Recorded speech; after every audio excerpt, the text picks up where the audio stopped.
Puerto Rico que dice que si nosotros queremos de alguna manera adelantar la solución del problema de estatus de Puerto Rico, debemos insertarnos en la política nacional. Y las primarias presidenciales son para gente que piensa eso. Ya están adjudicadas por una ley, pero en este caso en particular nosotros entendemos que ya es inmaterial participar de esas primarias, pero le van a costar al pueblo de Puerto Rico de 1 a 2 millones. ¿Y por qué digo de 1 a 2 millones? Porque inicialmente el presupuesto para realizar las dos primarias, la republicana y la demócrata, eran 2.2 millones. Pero en este momento no hay primaria republicana. Así que le tocaría al Partido Demócrata por lo menos 1.1 millón, pero este presupuesto fue previo a todo este problema de la pandemia del COVID. Así que, para empezar, las escuelas están cerradas, que son los colegios electorales. Y que eso implica volver a habilitar las escuelas para que esto sea posible. Y eso tiene un costo extra al costo presupuestado. Lo segundo es que tú tienes que llevar a cabo el proceso tomando las medidas de protección para las personas. Entiéndase, mascarillas, guantes, accesibilidad de las sustancias estas de alcohol, ¿verdad? Del hand sanitizer, más espacio, tienes que conseguir más seguridad. Y cuando tú vienes a ver, probablemente, para un evento que es en términos políticos irrelevantes, porque ya Sanders dijo que iba a apoyar a Biden, estamos gastando el presupuesto de Puerto Rico 1,5 millones, por lo menos, y cuidado si cerca de 2 millones. Ese dinero es bien bueno para darle casas a los que la han perdido en estos recientes temblores del sábado en Ponce.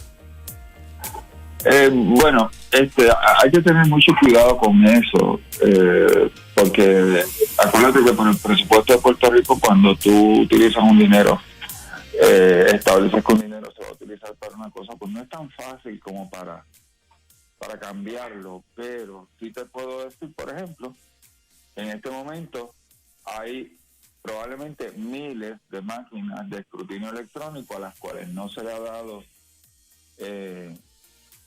mantenimiento y con las cuales había problemas presupuestarios. O sea, consistentemente el presidente de la Comisión Estatal de Elecciones ha ido a la prensa para decir que él no tiene presupuesto para llevar a cabo todas las cosas que la ley le dice que tiene que hacer.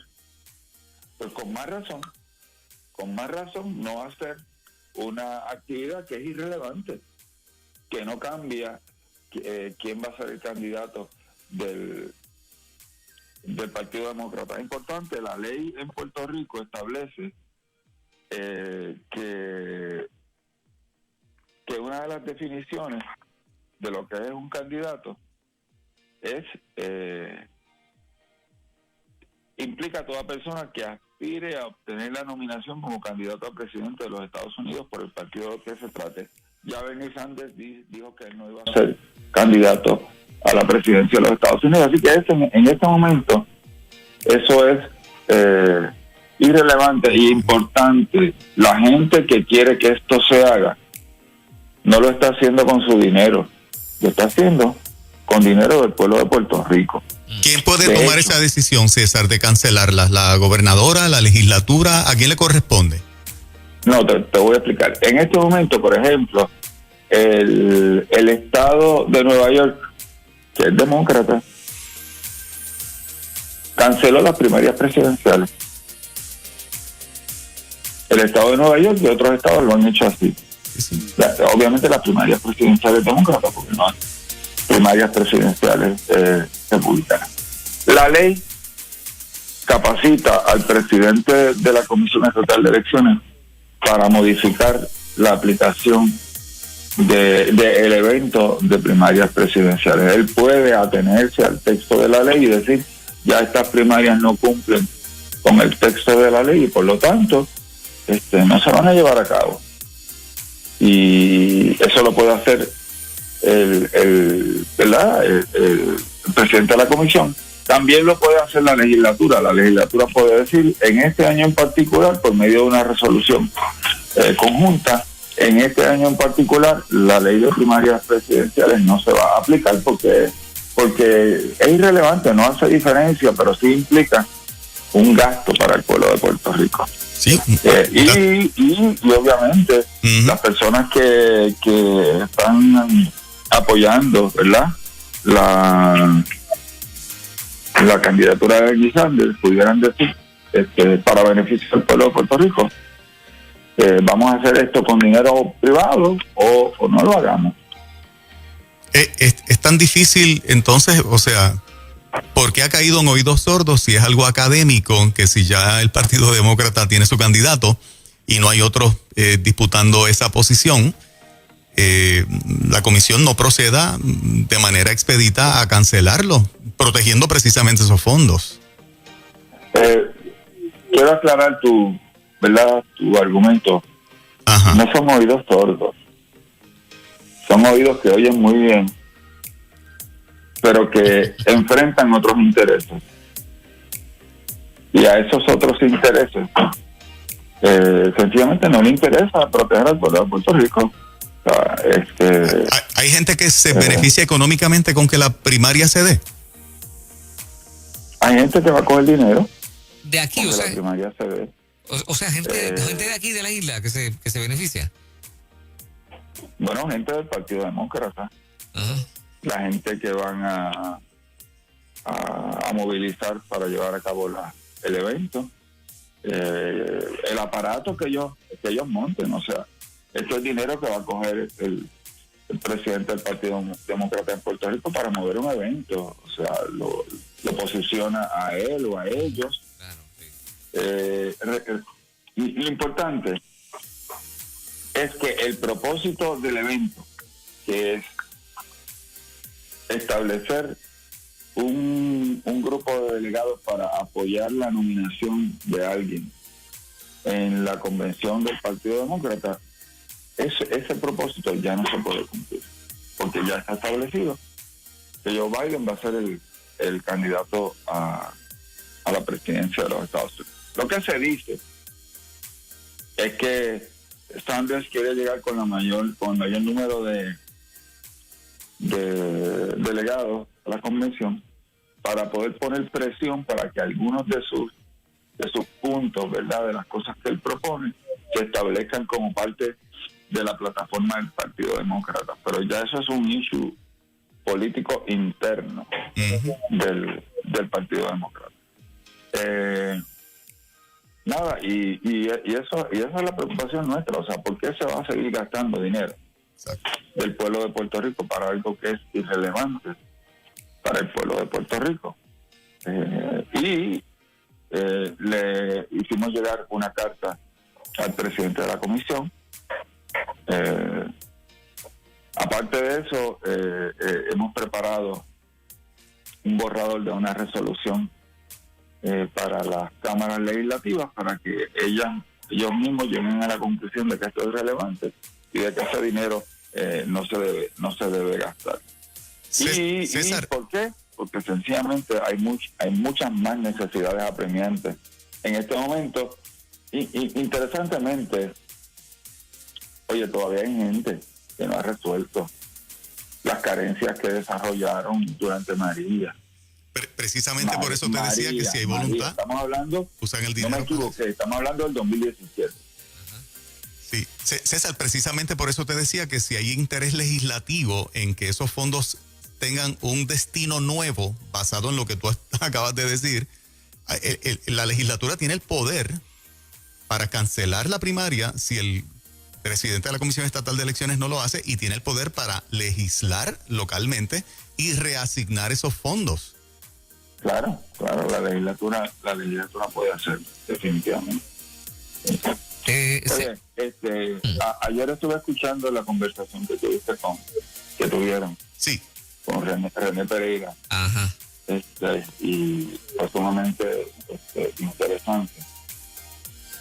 Uno de los pilares del proyecto de unidad es defender la libertad de conciencia y la libertad de religión.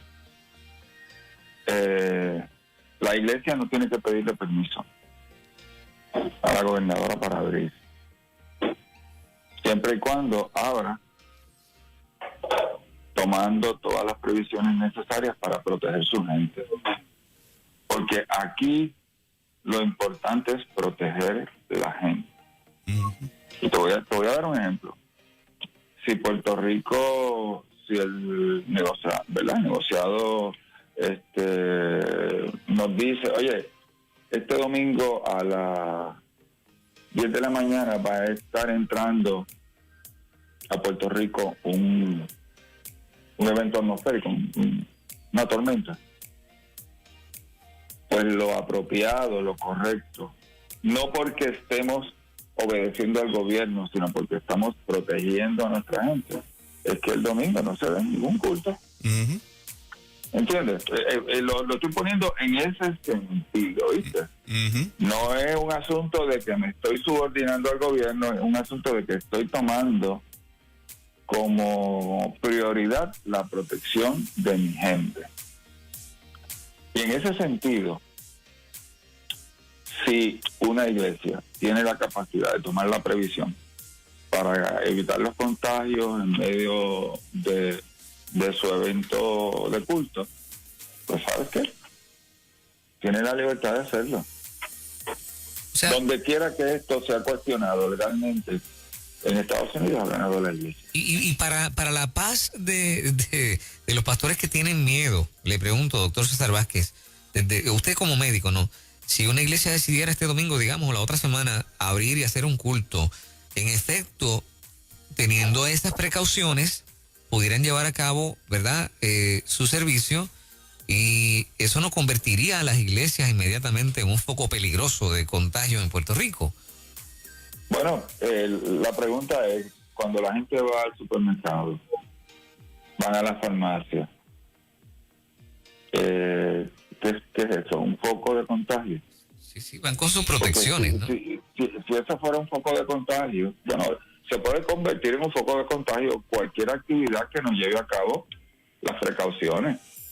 O sea, un foco de contagio puede ser un cumpleaños en una casa. Claro.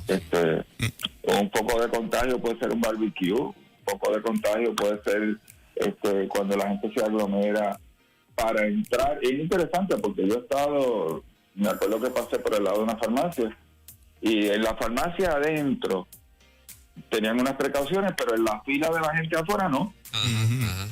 Claro, días después volví a pasar y me di cuenta de que sí, que ya habían tomado las previsiones. O sea, yo quiero ser justo, pero es importante que la gente entienda que hay un elemento de responsabilidad personal. Claro. Hay un elemento de responsabilidad personal. Yo tengo una realidad, una responsabilidad personal con mi familia, para la que tengo que proveer, y tengo un elemento de responsabilidad personal para los pacientes que necesitan un cardiólogo, porque la persona que padece del corazón, su enfermedad no se pone on hold, on standby, se paraliza porque haya COVID en la calle. La gente sigue teniendo angina de pecho, riesgos de infartos, arritmias, fallo cardíaco, riesgo de derrames cerebrales por alta presión, que de hecho uno de los problemas que estamos viendo ahora es que la gente está teniendo problemas de salud y por miedo al contagio están muriéndose en las casas. Gente con dolor de pecho, con dificultad respiratoria, con cambios neurológicos, por el miedo al contagio se mueren en las casas. Eso está pasando aquí, está pasando en Nueva York, está pasando en el resto del mundo. La verdad es que el miedo es cosa mala. Ahora, si tú entiendes que el alimentar espiritualmente a la gente es importante, porque es precisamente este alimento espiritual lo que le permite enfrentar los momentos difíciles de la vida. Si tú entiendes que hay un elemento colectivo en el culto cristiano que no es sustituible por por una reunión por Zoom o una reunión por FaceTime, pues tú entiendes que sí, que uno tiene que correrse unos riesgos para dar el culto. Lo otro es quedarse en la casa, pero tomando esa misma actitud no sales a trabajar, César, no sales a buscar ayuda médica, o sea. Nosotros que hemos puesto el tema consistentemente desde hace 2 semanas, la posición de Nueva Vida, vuelvo a verdad, a sostenerla en el aspecto de que respetamos sobremanera a los pastores que no quieran abrir. Lo que estamos defendiendo es a aquellos que sí lo quieren hacer. No tengo media palabra de crítica, de censura para los pastores y las organizaciones que públicamente han salido a decir, no tenemos prisa, no vamos a abrir nuestros templos ni nuestros sitios de reunión. No tengo ningún problema, cero problema con todos los pastores que postulan que ellos no van a abrir. La postura de Nueva Vida ha sido para aquellos que sí lo quieren hacer. Es una minoría, pero están ahí. He estado hablando con ellos durante todos estos días y algunos tienen cultos programados para el domingo 24, otros antes de que el mes de mayo termine. Y son tan responsables. Los que quieren abrir antes de que mayo termine son tan responsables y cuidan a la Grey de la misma manera que aquellos que no quieren abrir. Así Sí, que yo entiendo todo eso.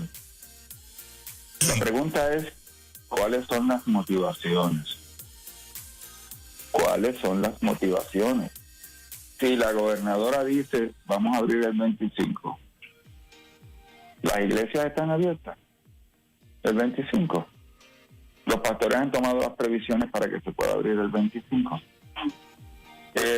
La fecha del 25 mágicamente disminuye el riesgo para los contagios.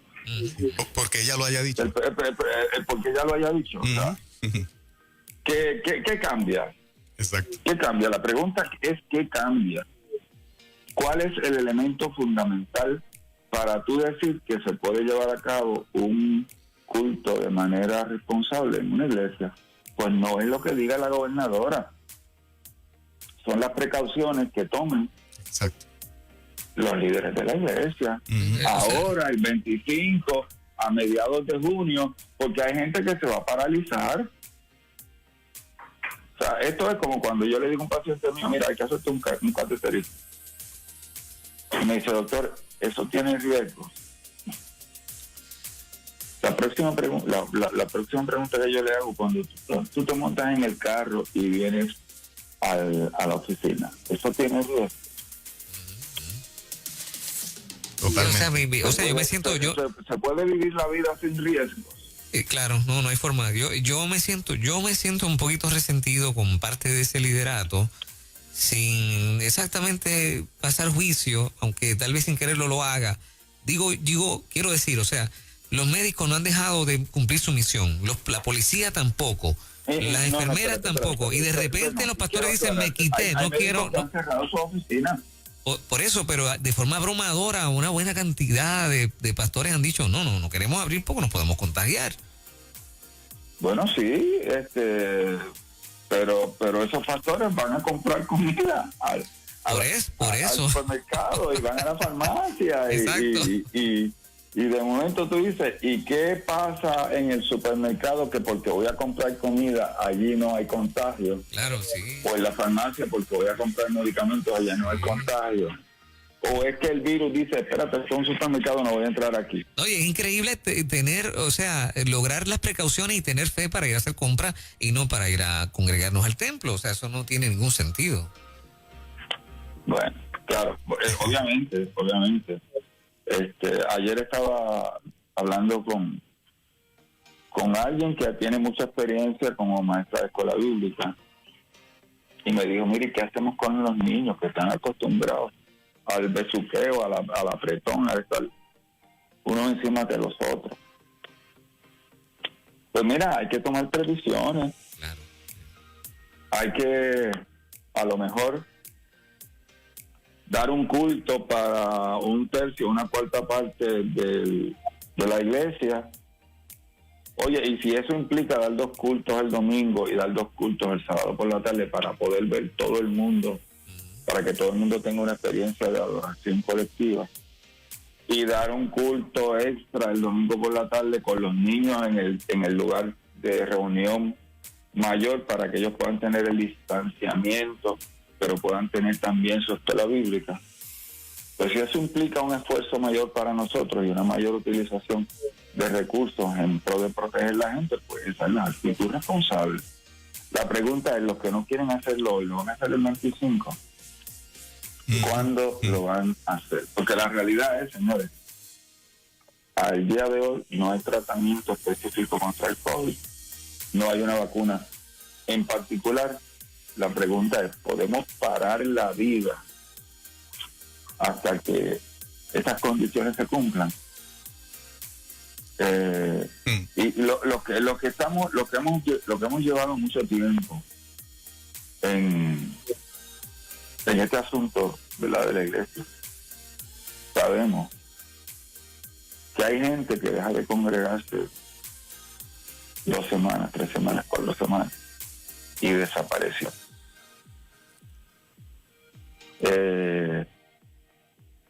Porque la gente sigue teniendo los conflictos, siguen teniendo las tentaciones, siguen enfrentando la misma realidad espiritual que enfrentábamos antes, inclusive a veces de manera más intensa, porque antes pues el que tenía conflictos, por ejemplo, en su casa, pero tenía como válvula de escape el poder irse a trabajar, el poder irse a hacer ejercicio, ya no lo tiene, ahora enfrenta el conflicto todo el tiempo. Y es interesante, los pastores se tienen que preguntar, ¿congregarnos es un servicio esencial? Jesús dijo, adjudicando el asunto, que no solo de pan vivirá. Así que César, gracias. Yo vivo de hacer preguntas incómodas. Mi trabajo es hacerle ver a la gente que su vida está en peligro por sus estilos de vida, por los síntomas que tienen, por la enfermedad que tienen, y que tienen que tomar decisiones. Porque yo puedo darles dirección, pero son ellos los que viven. Finalmente. Son ellos los que aplican.